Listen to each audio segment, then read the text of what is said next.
Open Shortest Path First (OSPF). Es un protocolo de enrutamiento de estado de enlace, Link State Routing Protocol, creado a principios de los años 90, diseñado como un protocolo de estándar abierto, lo que significa que puede ser utilizado por diferentes fabricantes. Utiliza el algoritmo SPF, Shortest Path First, para calcular la mejor ruta hacia un destino en específico. Este fue creado por Edsger Dijkstra en 1956. OSPF trabaja en la capa de red del modelo OSI, por tanto, no utiliza ni TCP ni UDP. Este utiliza otros métodos para establecer conexiones confiables. OSPF se identifica con el número de protocolo 89. Utiliza las direcciones de multicast 224.005 y 224.006 para enviar actualizaciones de información. OSPF envía la información de sus vecinos a todos los demás routers presentes en la topología. En contraste, el protocolo de enrutamiento RIP solo comparte su tabla de enrutamiento a los routers vecinos, limitando la visión de la red. Debido a la amplia visión de la red que proporciona OSPF, todos los dispositivos que implementan este protocolo tienen conocimiento de la disposición de todos los demás dispositivos dentro de la red, por lo que les permite calcular la ruta más corta y libre de bucles. Es importante destacar que la ejecución del algoritmo SPF conlleva una carga para el procesador de los dispositivos involucrados. OSPF posee una métrica que se basa en el ancho de banda. Esta métrica tiene el nombre de costo y es calculada de la siguiente manera. Costo es igual a ancho de banda de referencia dividido ancho de banda de la interfase. Cisco utiliza un ancho de banda de referencia de 100 MB por segundo como base. Por lo tanto, el costo asociado a una interfaz Fast Ethernet que es de 100 MB por segundo es de 1, mientras que para una interfaz Ethernet que es de 10 MB por segundo, el costo es de 10. La métrica se incrementa de manera proporcional al atravesar distintos segmentos de red, siendo la ruta óptima aquella que presenta el menor costo.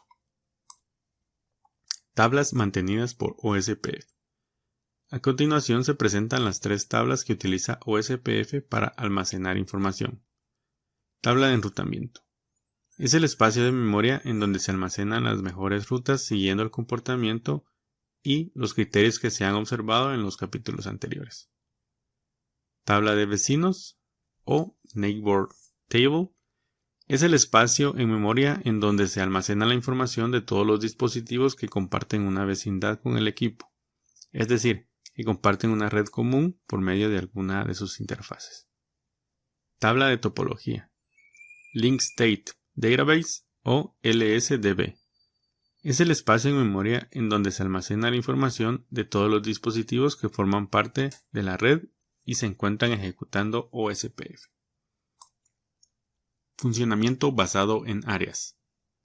OSPF se divide en áreas debido a que en un principio se presentaban inconvenientes con la implementación en redes de gran tamaño, ya que debía tener una imagen completa de la red en su tabla de topología y debía comunicarse constantemente con todos los demás dispositivos para actualizar sus tablas, lo que podría ocasionar inconvenientes con los recursos del equipo. OSPF adopta la segmentación en áreas como estrategia para superar los desafíos que se presentaban en la implementación de redes extensas. Originalmente, surgieron complicaciones al implementar OSPF en redes de gran tamaño, debido a la necesidad del protocolo de mantener una visión integral de la red en su tabla de topología. Para hacer frente a estos problemas, se crearon las áreas en OSPF. Un área es un conjunto lógico de redes, routers y enlaces, que cumplen la función de limitar la red para reducir el tamaño de la topología, lo que permite una gestión más eficiente de la información en las tablas de enrutamiento y una reducción en la carga de comunicación entre dispositivos. Por consiguiente, el router solo tiene información del área a donde pertenece y solo puede recibir actualizaciones de equipos dentro de esa área. A continuación se describen los dos tipos de áreas fundamentales utilizadas por OSPF. Área 0. backbone o columna vertebral. Es el área fundamental de OSPF y siempre debe de existir en las implementaciones de OSPF multiárea. Todas las áreas deben de estar conectadas al área 0 por medio de un router para garantizar la conectividad entre áreas. Área estándar. Es el resto de áreas, las cuales se identifican con cualquier otro número diferente de 0. Estas se encuentran directamente conectadas al área 0 o a través de routers de frontera. A continuación se presenta la siguiente topología que servirá para explicar el comportamiento de las áreas y de los routers que comparten áreas. En el ejemplo se observa que R1, R2 y R3 se encuentran entre dos áreas diferentes cada uno de ellos, haciendo una función de frontera entre las áreas, por lo que estos routers son considerados routers de borde de área o Area Border Routers, ABR. Los routers ABR generalmente se encuentran conectados al área backbone, es decir, al área 0, y a un área estándar. Funciona como límite entre las áreas para evitar que los equipos reciban actualizaciones entre las áreas y así también limitar el tamaño de la tabla de topología. Regresando al ejemplo, se observa que el router R1 se encuentra como router de borde de área entre las áreas 0 y 1. La función de este es conocer las rutas de las áreas 0 y 1 y limitar que cada una de las áreas conozcan los dispositivos de la otra por medio de la sumarización de rutas. Por lo tanto, cualquier router que pertenezca al área 0 tendrá un conocimiento únicamente de los dispositivos de la topología de su misma área, teniendo una ruta sumarizada para alcanzar al área 1. Por lo tanto, tendrán un conocimiento restringido de los dispositivos del área 1. De igual manera, los dispositivos del área 1 tendrán un conocimiento únicamente de los dispositivos de la topología de su misma área, teniendo una ruta sumarizada para alcanzar al área 0. En consecuencia, la tabla de topología de cada área será más pequeña, lo que representa una menor carga para el procesador de los dispositivos. Asimismo, se observa que R2 y R3 presentarán el mismo comportamiento que R1. Cuando se agrega una nueva ruta o cuando se elimina una ruta, una actualización será enviada a todos los dispositivos para que se ejecute el algoritmo SPF con la información contenida en la tabla de topología para que el cambio sea ajustado dinámicamente. Los routers ABR, R1, R2 y R3 evitarán que las actualizaciones se propaguen de un área a otra. Por ejemplo, si un cambio ocurre en el área 1, este solo afectará a los dispositivos que se encuentren en dicha área. Por lo tanto, si un dispositivo falla en el área 1, los dispositivos de las demás áreas nunca lo sabrán, por lo que la red se presenta más estable, ya que cualquier cambio que suceda en el área 1 no afectará a los demás dispositivos presentes en la red.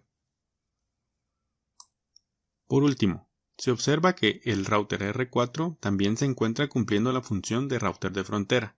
Sin embargo, no se encuentra entre dos áreas, sino contra otro sistema, ya sea que ese sistema sea otra organización o un proveedor de servicios, o también otra parte de la infraestructura que se encuentra ejecutando un protocolo diferente de OSPF. Por lo tanto, este router recibe el nombre de Autonomous System Boundary Router, ASBR. Tipos de paquetes. OSPF utiliza varios tipos de paquetes para llevar a cabo su proceso de enrutamiento, los cuales se presentan a continuación. Hello. Se utiliza para descubrir y mantener la relación de vecindad entre routers OSPF. Database Description. Verifica que el dispositivo vecino tenga la misma tabla de topología o LSDB. Link State Request. Solicita información específica sobre la topología de red, también llamada LSDB. Link State Update. Se utiliza para transmitir información solicitada por LSR. Sirve para anunciar cambios en la topología de red, es decir, contener los diferentes tipos de actualizaciones o Link State Advertisement, LSA. Link State Acknowledgement. Se utiliza para confirmar la recepción de paquetes o como acuse de recibo con la finalidad de comprobar que un paquete ha sido exitosamente recibido. Requerimientos. Para la configuración de OSPF se deben de tomar en cuenta los siguientes requerimientos. Número 1. Un identificador de proceso, Process ID. Este es un número asignado que sirve para distinguir entre varias instancias de OSPF, debido a que un dispositivo puede estar ejecutando varias instancias de OSPF al mismo tiempo. Número 2. Un número de área. Este es un número que sirve para asignar una interfaz a una área para que la interfaz pueda ser habilitada para enviar y recibir actualizaciones de dicha área. Un identificador de router, Router ID, es el nombre que se utiliza para distinguir a un router de otros en la topología, y es uno de los requerimientos más importantes. No pueden existir dos dispositivos con el mismo Router ID dentro de una misma topología, ya que esto ocasiona que el proceso OSPF no pueda iniciarse. La identificación del Router ID toma el formato de una dirección IPv4, lo que puede llegar a ser confuso para personas principiantes, ya que su apariencia se asemeja a una dirección IPv4, aunque esta similitud no garantiza la accesibilidad desde otros dispositivos. Es importante destacar que la presencia de Router ID de un dispositivo en la tabla de topología, como por ejemplo el Router ID 172.10.10.10, no implica necesariamente que exista una ruta que permita alcanzar la dirección IP correspondiente. El proceso para la elección del Router ID se realiza de la siguiente manera. Se puede establecer de manera manual utilizando el comando Router ID. Si no se configura el Router ID de manera manual, entonces se utiliza la dirección IP más alta de la interfaz virtual, o también llamada loopback. Las interfaces loopback son interfaces que solamente existen a nivel lógico, es decir que no representan ninguna conexión física y su uso principal es para propósitos de diagnóstico y configuración interna. Si no existe ninguna interfaz loopback configurada, entonces se toma la dirección IP más alta de las interfaces que se encuentran encendidas dentro del dispositivo. A continuación se presenta un ejemplo del proceso de elección del Router ID. En este caso no se configuró el Router ID de manera manual y tampoco se observa ninguna interfaz loopback. Por lo tanto, el Router ID será la interfaz activa más alta, suponiendo que las interfaces del ejemplo se encuentran activas. Entonces el dispositivo escogerá como Router ID la dirección 220.10.10.1. Si se desea utilizar una interfaz loopback en su lugar, es posible configurarla de la siguiente manera. Para que el router tome la interfaz loopback como Router ID, se debe de reiniciar el proceso de OSPF. Cuando se haya reiniciado el proceso de OSPF, el Router ID será 2222. En esta situación se observa que la IP 2222 sí podrá ser alcanzable debido a que se encuentra configurada en la interfaz loopback. Y esto puede ser útil para detectar que un dispositivo cuenta con conectividad. Por ejemplo, si el router cuenta con una redundancia y por alguna razón todas las conexiones dejan de estar disponibles, entonces también se perderá la conectividad a la interfaz loopback. Para finalizar, es posible configurar de manera manual el identificador de router utilizando el comando Router ID. A diferencia del escenario anterior, se observa que el Router ID ha sido configurado manualmente y no existe ninguna interfaz física o virtual configurada con la IP 2222, por lo que no se tendrá conectividad a dicha IP. Cuando se implementa OSPF se recomienda utilizar una combinación de las dos últimas opciones. Por lo tanto, se debe de configurar el Router ID manualmente y también se debe de configurar una interfaz loopback con la IP asignada al Router ID para que pueda ser alcanzable por toda la red o las redes deseadas. De esta manera se asegura que el Router ID no se modifique después de agregar nuevas interfaces virtuales y además se asegura que se pueda alcanzar el dispositivo con una dirección equivalente a su router ID. Vecindades y adyacencias. Las vecindades entre equipos configurados con el protocolo OSPF son establecidas a través de los paquetes Hello, los cuales son enviados a través de las interfaces configuradas que forman parte del proceso OSPF en un intervalo regular de tiempo. Los paquetes Hello cuentan con una variedad de información. A continuación se muestra una lista parcial de los campos que deben de tener los dispositivos para que se pueda establecer una relación de vecindad.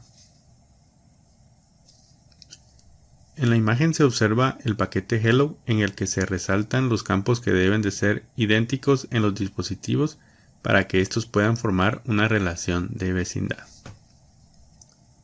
Luego de establecida la relación de vecindad y dependiendo de la topología en la que se encuentren, los dispositivos tratarán de establecer una adyacencia, que es una relación fundamental para el intercambio de información de enrutamiento y la construcción de la base de datos de la tabla de topología entre dispositivos.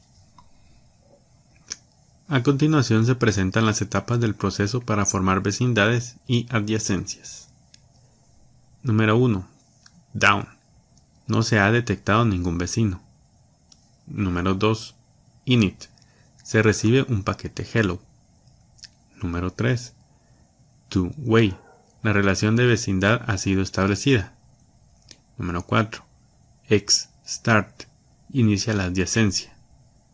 Número 5. Exchange. Se envían paquetes DBD. Número 6. Loading. Se intercambian paquetes LSR y LSU. Número 7. Full. Los dos dispositivos cuentan con la misma información en la tabla de topología. Wildcard Mask. Es una máscara utilizada para seleccionar bits específicos de una dirección para luego realizar alguna operación sobre esta. A diferencia de una máscara de subred convencional que utiliza bits para identificar la parte de red y la parte de host de una dirección IP. Una Wildcard Mask indica qué partes de la dirección IP serán sujetas a comparación. Las wildcard son más antiguas que las máscaras de subred. Estas se crearon antes de la adopción de CIDR y se desarrollaron con la finalidad de implementarlas de manera sencilla utilizando el lenguaje ensamblador. A continuación se muestra la función de los valores de una Wildcard Mask. 0 exige una coincidencia exacta del bit equivalente y 1 no importa el valor del bit equivalente. Hoy en día, las Wildcard Mask son utilizadas por OSPF, EIGRP y por las listas de control de acceso, debido a que permiten mayor flexibilidad al definir reglas, ya que puede incluir o excluir múltiples direcciones IP al mismo tiempo, simplificando la configuración. Un ejemplo de una Wildcard Mask es cuando se desea seleccionar una red como la siguiente red, 192.168.10/24. Es posible utilizar la Wildcard Mask 000.255. A continuación se brindan más detalles. Se observa que la wildcard selecciona todas las direcciones que contengan los primeros 3 octetos, los cuales son 192.168.1, y dejando libre el cuarto octeto. Con esto se abarca toda la red 192.168.10/24. A continuación se muestran más ejemplos de la utilización de una Wildcard Mask. En la tabla tenemos dirección, wildcard y sus observaciones. Para la dirección 192.168.1.1 con una wildcard 0000, esta es una wildcard formada completamente por ceros y selecciona una única dirección IP. Para la siguiente dirección 192.168.1.0 con una wildcard de 255, 255, 255, 255. Esta wildcard, compuesta completamente por unos, selecciona todas las redes posibles. En este ejemplo se pudo haber utilizado la sentencia cuádruple 0, cuádruple 255, donde los 4 ceros representan la red y el cuádruple 255 representan la Wildcard Mask y quiere decir que permite todas las redes. Para la dirección 192.168.10.0 con una wildcard 0.255.0.255, esta es una wildcard que selecciona todas las redes que contengan 192 en su primer octeto y cuyo tercer octeto sea 10. Estas son también llamadas wildcard discontinuas, que como se observa pueden alternar entre ceros y unos y únicamente pueden ser aplicadas en listas de acceso, y no en protocolos de enrutamiento como OSPF y EIGRP. Existe una fórmula para calcular sencillamente una wildcard dependiendo de la red que se desea utilizar, como se muestra a continuación. Por ejemplo, si se desea calcular una wildcard mask para la subred 192.168.1.0 con una máscara 255.255.255.128, se obtiene lo siguiente. Es común cometer el error de referirse a la wildcard mask como el inverso de una máscara de subred. Configuración. Se presenta nuevamente la topología utilizada en explicaciones anteriores para realizar una demostración de la implementación de OSPF. En esta ocasión se agregaron interfaces loopback en cada uno de los routers. Se inicia con la configuración del protocolo OSPF en el router 1 utilizando el identificador de proceso Process ID número 1.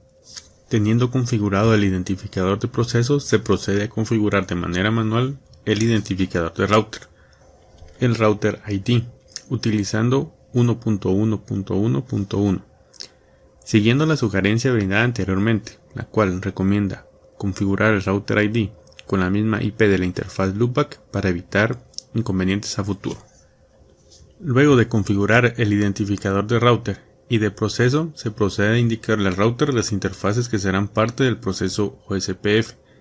Para esto se utiliza nuevamente el comando network, con la diferencia que en este caso se agrega la wildcard mask para realizar la selección de direcciones y al final se agrega el número de área asignada. Por cuestiones de ejemplo, en este router se utilizará una wildcard mask compuesta enteramente de unos, por lo que todas las redes existentes configuradas en el router serán incluidas dentro del proceso. En la práctica es válido realizar esta configuración solamente dentro de un ambiente de laboratorio, ya que la implementación de esta wildcard puede resultar en la publicación de redes no deseadas.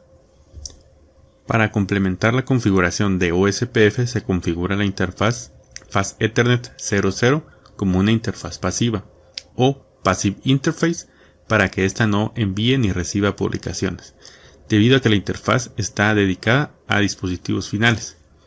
Para el caso específico de OSPF no se enviarán ni se recibirán paquetes Hello por esta interfaz, evitando que un dispositivo no deseado forme una vecindad con los routers. Se procede con la configuración del router R2 de manera similar a lo hecho en el router R1. En esta ocasión se utilizará una wildcard mask compuesta por ceros, para activar únicamente las interfaces necesarias. Adicionalmente, se configura el comando Passive Interface Default, cuya función es configurar todas las interfaces como interfaces pasivas. Lo que obliga a revertir este comportamiento sobre las interfaces en donde se desea formar una vecindad con otros dispositivos es el comando No Passive Interface y la interfaz.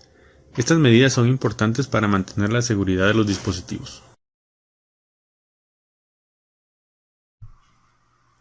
Cuando se finaliza la configuración de OSPF en el router 2, es posible establecer comunicación entre los ordenadores de la red número 1 y la red número 3.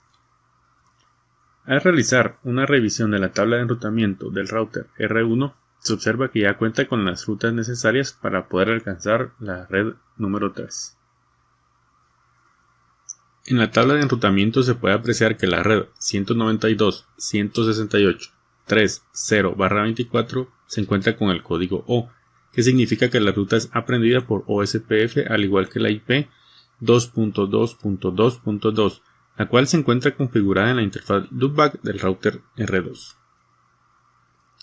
Para saber qué protocolos se encuentran siendo ejecutados en el router R1, se utiliza el comando show IP protocols, como se muestra en la imagen. Para ver la tabla de vecinos, se utiliza el comando show IP o SPF neighbor. Y para ver la tabla de topología o LSDB, se utiliza el comando show IP o SPF database.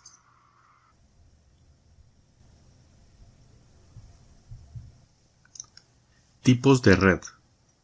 OSPF cuenta con la capacidad de reconocer distintos tipos de redes y es capaz de ajustarse acorde a cada una de estas. A continuación se presentarán las redes punto a punto y múltiple acceso broadcast. Red punto a punto.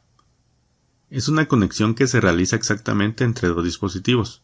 Es el tipo de red por defecto en las interfaces seriales, las cuales se presentan a continuación. Los términos DCE, Data Circuit Terminating Equipment, también conocido como Data Communication Equipment, y DTE, Data Terminal Equipment, son utilizados para descubrir los extremos de la comunicación serial, como se observa en la imagen, y especifican la función de cada uno de ellos.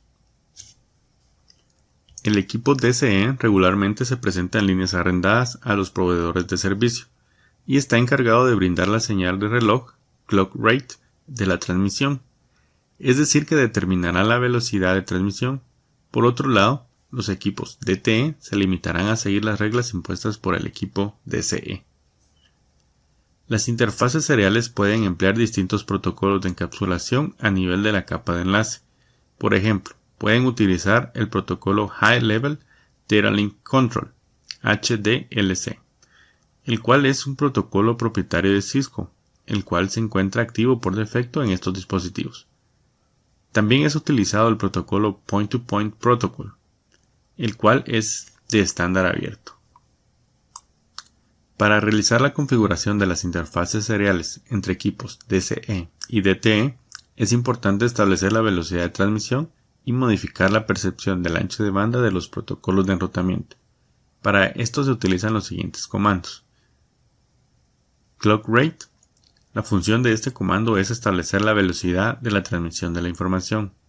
Se configura únicamente en el equipo con el rol de DCE y utiliza la unidad bits por segundo en el Cisco IOS.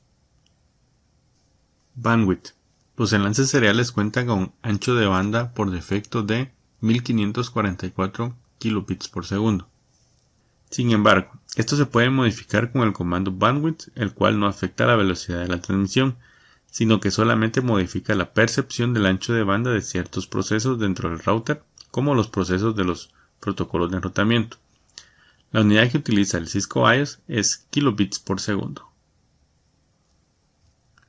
A continuación se presenta un ejemplo de la configuración de las interfaces seriales. Se inicia configurando la interfaz serial en el router R1 con la IP address correspondiente. Luego se establecen los bits por segundo que se desean con el comando clock rate. En este caso se configuran 64.000 bits por segundo. Luego se procede a configurar el bandwidth deseado. Para el ejemplo se configuran 64 kilobits por segundo. Para la configuración de la interfaz serial en el router R2 se configura la IP address correspondiente. Luego se configura únicamente el bandwidth. Para finalizar se aplica el comando show IP o SPF interface para observar el tipo de red que está utilizando. En este caso se observa que el network type es point-to-point. Red múltiple acceso broadcast. OSPF funciona en una red de múltiple acceso como ocurre con Ethernet, que utiliza un medio de transmisión compartido en donde un mensaje puede ser replicado a todos los integrantes de la misma. Es decir, utiliza el tipo de red broadcast para intercambiar información de enrutamiento entre los routers. Las ventajas del uso de esta red radica en el descubrimiento automático de vecinos. Sin embargo, existen ciertas complicaciones como el número elevado de adyacencias. En una red de múltiple acceso, varios routers pueden estar conectados al mismo segmento. Por lo tanto, se crean varias vecindades. Para calcular el número de vecindades entre los dispositivos, se utiliza la siguiente fórmula, donde n representa el número de routers que se encuentra ejecutando OSPF. La fórmula es igual a vecindades igual a n por n-1 dividido 2. Al verificar la gráfica de la fórmula es evidente que a medida que se agregan routers n a una determinada topología, la cantidad de vecindades crece en gran manera. Por lo tanto, si se tiene una cantidad considerable de routers, se generaría una gran cantidad de adyacencias, y por consiguiente la cantidad de actualizaciones dentro de la red sería grande, impactando en el ancho de banda del medio y en los recursos de los dispositivos. Por estas razones se implementaron los roles de router designado o Designated Router, DR y router designado de respaldo o Backup Designated Router, BDR, en las redes de múltiple acceso. El DR es responsable de coordinar la comunicación OSPF dentro de un dominio broadcast, es decir que es el responsable de recibir y distribuir las actualizaciones a todos los demás dispositivos dentro del mismo segmento. Por otro lado, el BDR es un dispositivo de respaldo en caso que el DR falle. Se comunican a través de la dirección multicast 224.0.0.6 y son los únicos dispositivos que forman adyacencias con el resto de routers, reduciendo el número de las mismas. Si se considera un total de 5 dispositivos conectados a un mismo segmento, se tendrá un total de 10 adyacencias, pero al tener implementados los equipos con los roles de DR y BDR, las adyacencias se reducen a 7. La elección de los roles DR y BDR se realiza de manera automática dentro de la red, aunque se pueden realizar modificaciones para escoger los mismos. A continuación se presentan algunos de los criterios utilizados para la elección del equipo DR y BDR. Prioridad de router. El primer criterio utilizado por los routers conectados a un dominio broadcast es la prioridad, la cual se encuentra asociada a las interfaces que forman parte del proceso OSPF. El router con la mayor prioridad se convertirá en el DR y el segundo con la mayor prioridad será asignado como el BDR. Router ID. Si todos los dispositivos cuentan con la misma prioridad, es decir, que cuenten con los valores por defecto, entonces será utilizado el Router ID como siguiente criterio. Prioridad de router. La prioridad de router puede tomar valores de 0 a 255, siendo 1 el valor por defecto utilizado por el fabricante Cisco. 0 es un valor especial utilizado para indicar que el router no podrá convertirse en el DR o BDR. Como se dijo anteriormente, el DR será el que cuente con la prioridad más alta, y el BDR será el que cuente con la segunda prioridad más alta. De haber un empate en prioridades, entonces será utilizado el siguiente criterio, que es el Router ID más alto.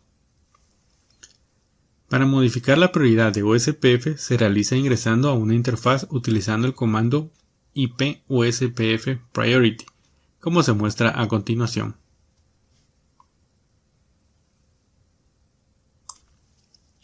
Es importante tomar en cuenta que al modificar la prioridad en los routers, esta no surtirá efecto de manera inmediata.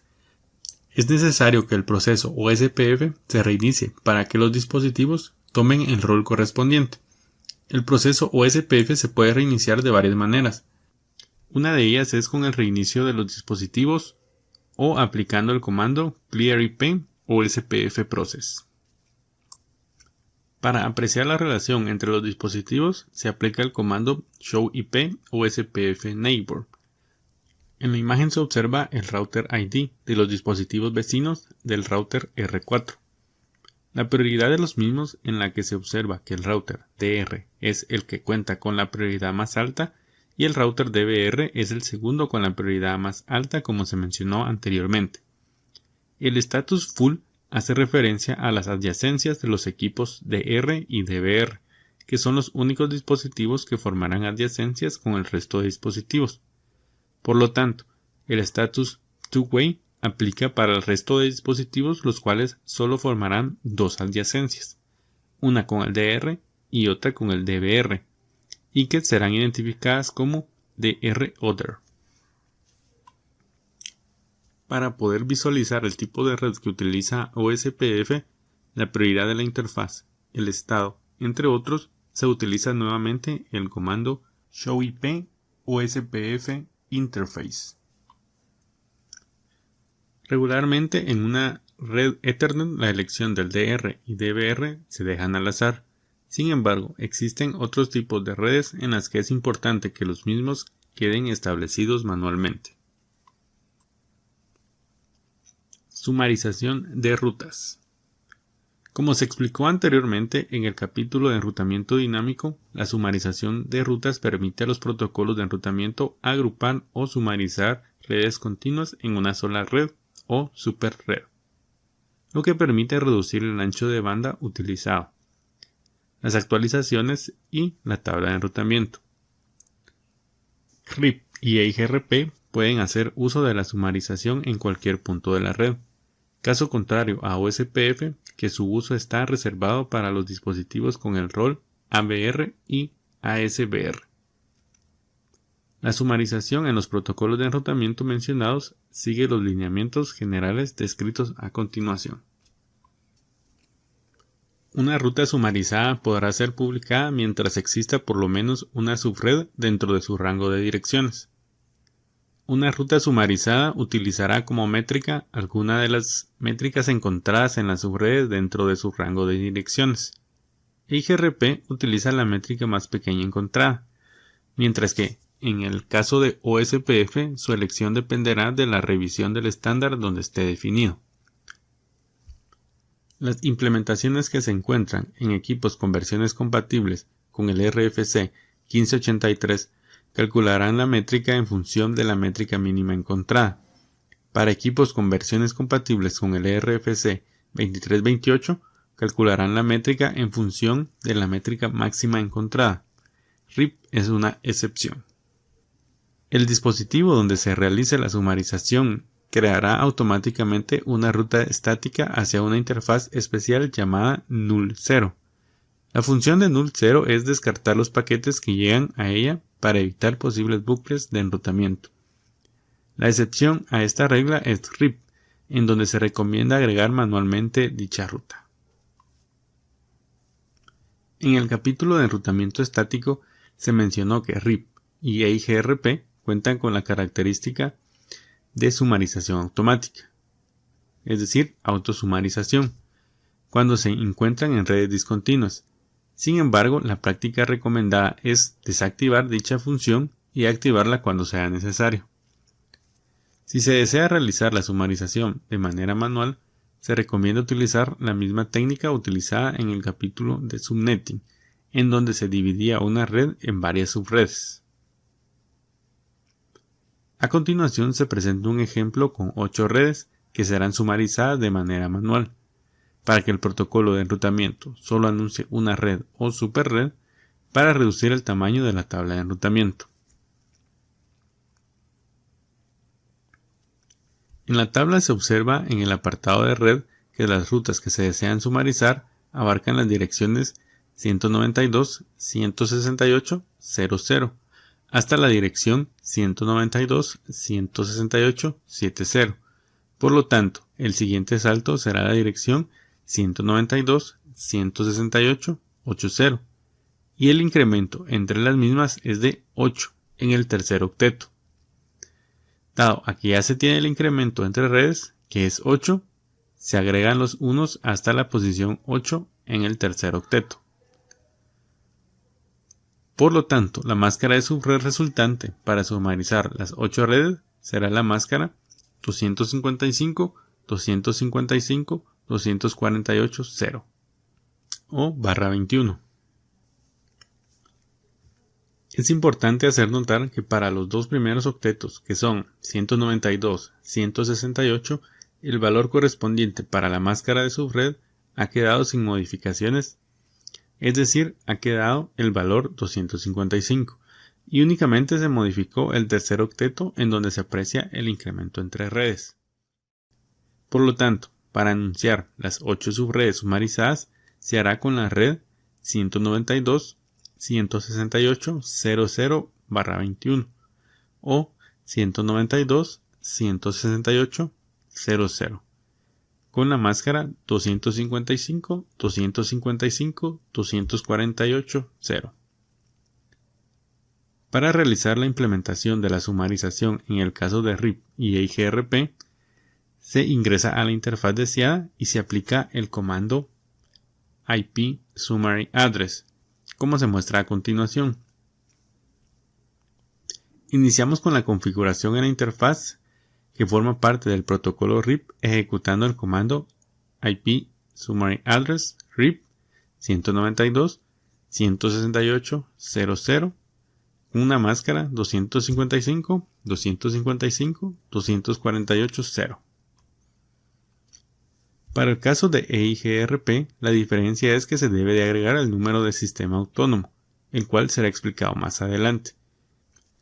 Para el ejemplo se colocará como sistema autónomo 1, por lo tanto el comando a ejecutar es el IP Summary Address EIGRP 1 192.168.00 con una máscara 255.255.248.0. Para realizar la sumarización en OSPF, la cual, como se explicó anteriormente, está limitada a los dispositivos ABR y ASBR.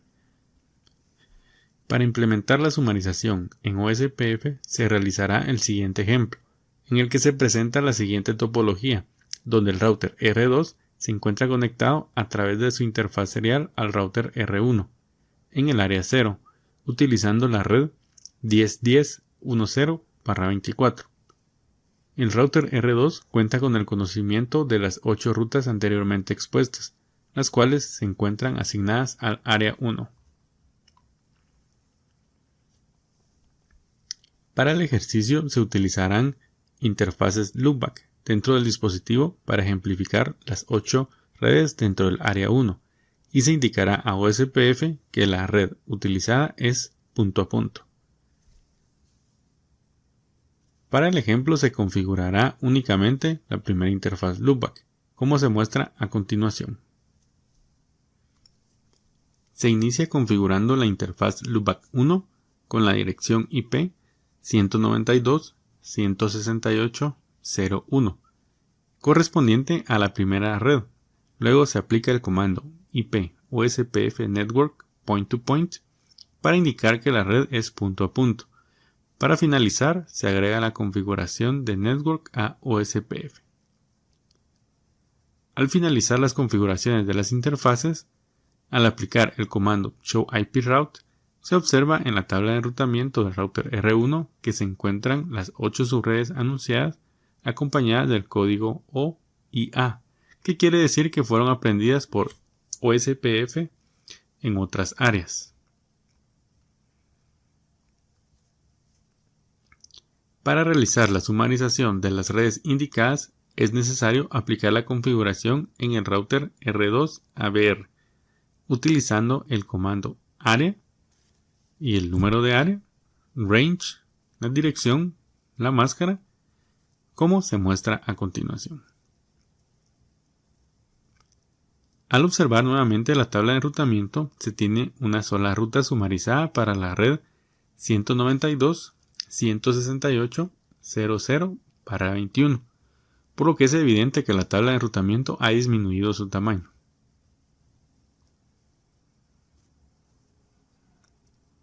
Al ejecutar el comando Show IP Route en el router R2, se observa que se cumple con el tercer lineamiento general para la sumarización, ya que se ha creado automáticamente una ruta estática hacia la interfaz especial llamada null 0.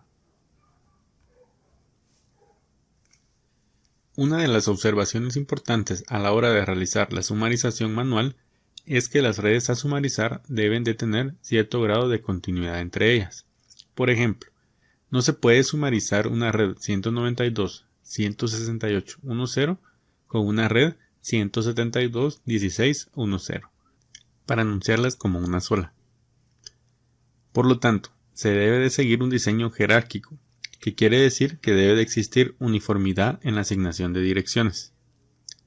Para finalizar, es importante hacer notar que la sumarización es posible únicamente cuando el número de subredes a sumarizar es potencia del número 2. Por ejemplo, si se quisiera aplicar la técnica sobre 9 subredes, se tendría que sumarizar 8 subredes, como se hizo en el ejemplo anterior, y anunciar la última de manera independiente. Por lo tanto, se tendrían dos rutas en las tablas de enrutamiento. Consideraciones finales. Finalizando el tema de OSPF, a continuación se presentan dos consideraciones a tomar en cuenta cuando se implementa el protocolo. Reconfiguración del ancho de banda de referencia. Anteriormente se explicó que OSPF utiliza una fórmula para calcular el costo entre varias rutas. Esta fórmula utiliza el valor de referencia de 100 MB por segundo en el Cisco iOS. Hoy en día, este valor resulta insuficiente para calcular correctamente el costo de los enlaces, ya que existen velocidades muy superiores a Fast Ethernet. Para solventar este inconveniente es posible modificar el valor de referencia a conveniencia, como se observa a continuación. Publicación de una ruta por defecto. En redes con gran cantidad de dispositivos es bastante común utilizar la ruta por defecto, comúnmente dirigida al ISP, por lo que es conveniente que el protocolo de enrutamiento pueda redistribuir esta ruta en las publicaciones que realiza. Para redistribuir una ruta por defecto en OSPF se utiliza el comando Default Information Originate, como se muestra a continuación.